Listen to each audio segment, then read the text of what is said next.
உங்கள் வீட்டில் குழந்தைங்க இருந்தால் கண்டிப்பாக இந்த வேங்கப்பொட்டு யூஸ் பண்ணுவீங்க. ஸோ இது நல்லா இருக்கா, உண்மையாலுமே வேங்கப்பொட்டு தானா அப்படின்னு சொல்லி பார்த்து வாங்கி யூஸ் பண்ணுங்கள்.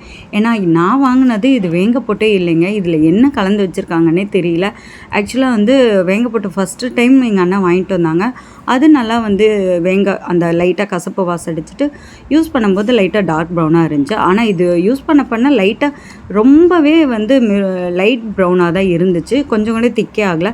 நானும் சரி இப்படி தான் இருக்கும், நல்லா தண்ணியில் வந்து கலக்கி வைக்கலாம் அப்படின்னு சொல்லிட்டு ரொம்ப நாளாக வச்சுட்டேன். அதுக்கப்புறம் என்னமோ ஒரு மாதிரி வாசம் அடிக்குது, அவன் நெத்திலேயே லைட்டாக ப்ரௌனாக இருக்குதுன்னு சொல்லிட்டு ஸ்மெல் பண்ணி பார்த்தா காஃபி பவுட்ரு வாசம் அடிக்குது. காஃபியை கலந்து வச்சுருக்காங்க.